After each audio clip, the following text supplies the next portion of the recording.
What's going on, y'all? You know what this is. I don't even gotta introduce myself in the whole situation. So let's get right into it. This is part two of the GTA series for Rebel Vision. The first part of the series was for Vice City. This one is going out for, I think, honestly, one of my favorite games of all time, Grand Theft Auto San Andreas. When I tell you that they changed the game as far as GTA was concerned, like they changed some shit. Like seriously, the first thing that really grabbed me was the fact that the customization that you can really do with your character now. I was shocked by that because like you really got to go into the gym now and really work out. If not, you get real fat, sluggish, keep yourself lean and everything. That was one thing that caught me off guard. So that was popping. Also, with this one, they made it more realistic. It was like, okay, you can't be doing missions 24/7 and you don't eat. Granted, he never goes to the bathroom, but that's besides the point. Baby steps.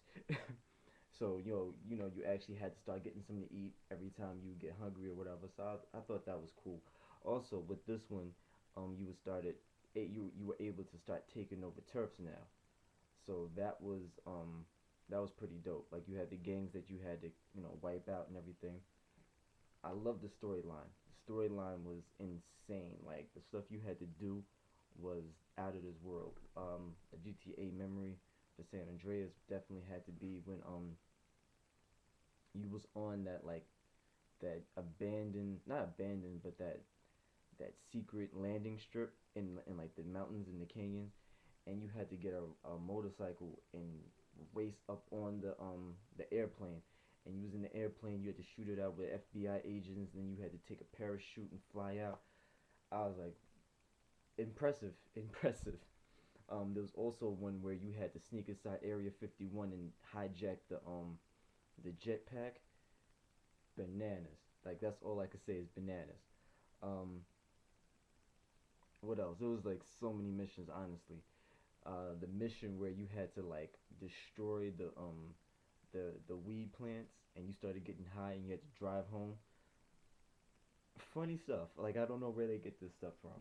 Um, there was another one where you was partnered up with this team and you had to jump out the sky and you had to parachute to this estate and take it over and have a mean shootout there.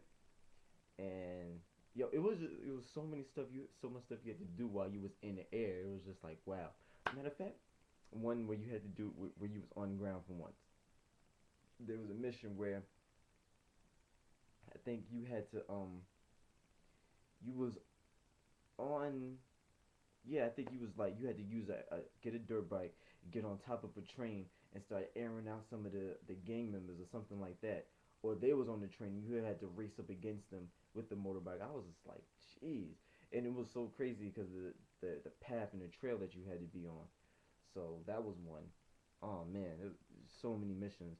Um, I can't forget about the fact that at this time you actually had like real girlfriends that you had to mess with and everything. I thought that was definitely a unique new thing to add.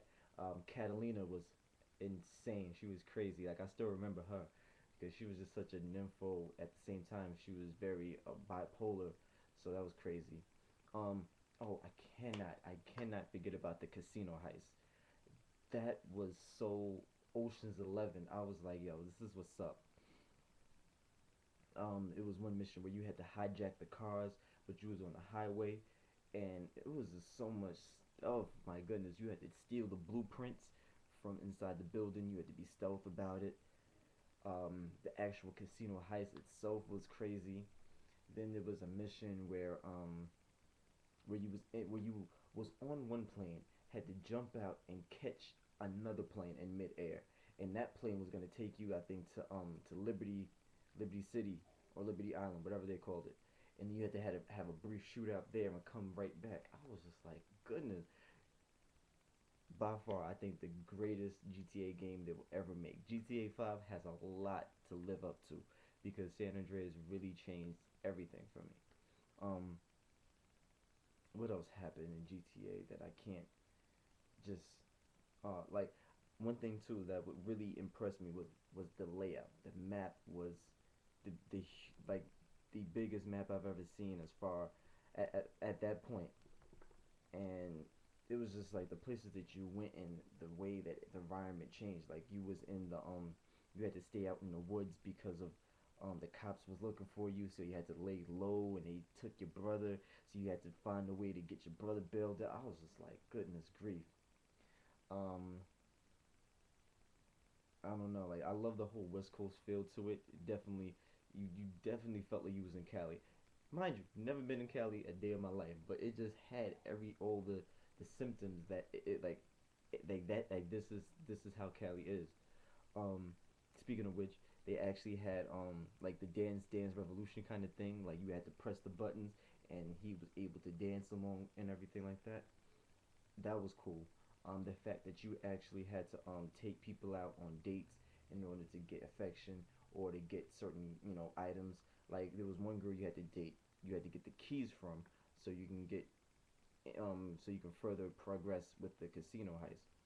So everything about that game was so strategic, so planned out, and was so well executed. So I mean, and the good thing about that I realized was that the cheats from Vice City worked on San Andreas. So I was in there just blasting everything in my sight.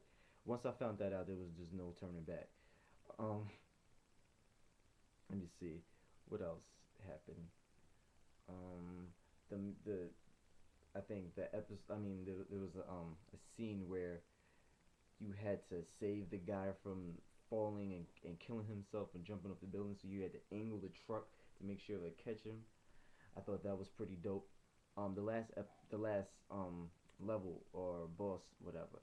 I think that was just like monumental because you had to have a shootout in the like the factory or whatever the case, and then you had to chase him down all the way from like the canyons to from the streets to the canyons, then back to the streets, and then everything just kind of fell into place when it was all said and done.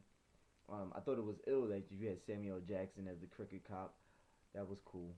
Um, it was just so much stuff that took place. Like that was a long game. Like that was a really long game. I think it took me 2 months to beat that game because actually I was trying to do homework at this point. I screwed up enough spending all my time playing Vice City without doing homework. So I wasn't trying to make the same mistake. So it took me twice as long for San Andreas. I think it took me like 2 months, but it was well worth it. That was an incredible game. Like if I had the means, I would definitely try to make sure I'll play that again, just cause. Um, yeah, like I'm in awe. Like that was by far the best GTA I've ever seen. Now, granted, as far as graphics is concerned, GTA 4, you know, they definitely stepped their game up. But there was a lot of things GTA 4 lacked that I wasn't lacked that San Andreas had, and I kind of made it kind of discredit it a little bit, but it is what it is. But I'm gonna close this tape now. I'm not trying to be here too long. I think 9 minutes is very sufficient enough time, around 10, something like that. So that's my memories about GTA San Andreas, just off the top. But tune into the next series where I'm gonna get into GTA 4. So you know what this is, Blackout the Rebel. You're on blackouttherebel.com. This is Rebel Vision. I'm about to say my Rebel TV. I'm out, y'all. Stay rebellious. One.